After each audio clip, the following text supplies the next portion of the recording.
Welcome back. It's 8:37. The holidays can be stressful for a lot of people as families get together.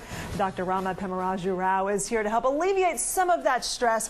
I feel like if I just set my expectations really low, it's going to turn out okay, right? That's right. No appointments, no disappointments. But the first thing you say is to practice inner peace, right? You have to be in a place of inner peace, because it's not really avoiding the holidays or the conflict. It's really navigating through.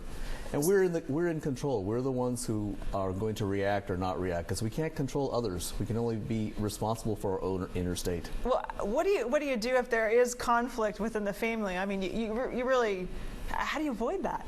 It's not really a question of avoiding. It's a question of trying to go with the moment and see what's best. Sometimes that means driving away. Sometimes that means taking a walk, taking a break.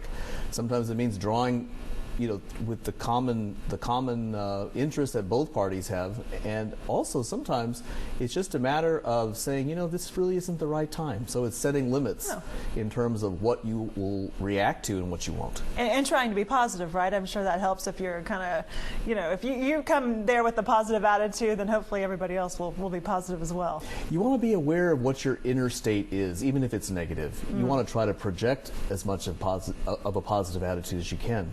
But you have to be aware of how you really feel. It's when you're authentic inside that the best outcome will happen. All right. I read here that it says realizing some relatives are living in the past can be a little difficult, right? I mean, if they're bringing up past stuff. That's right. The mind doesn't know any time or space. So they may think that you're where you were 10 or 15 years ago. And Still a little kid, right? That's right. You've dramatically changed. They may not realize that. And yet you have to be aware that that may be what's going on at that moment. Right. What about, every family? There are some issues, and some people have long-term issues. Nothing's going to get solved in these few days, right? So what do you do? You have to maybe state that out to whoever is challenging you.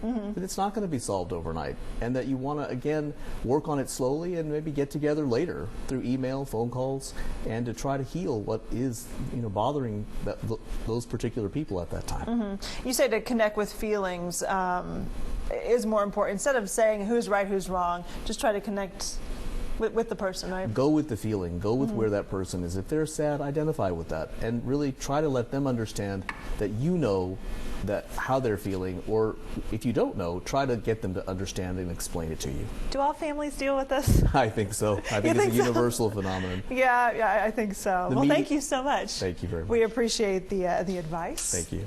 Have a good Christmas. Thank you. Happy holidays. Hope it's all happy.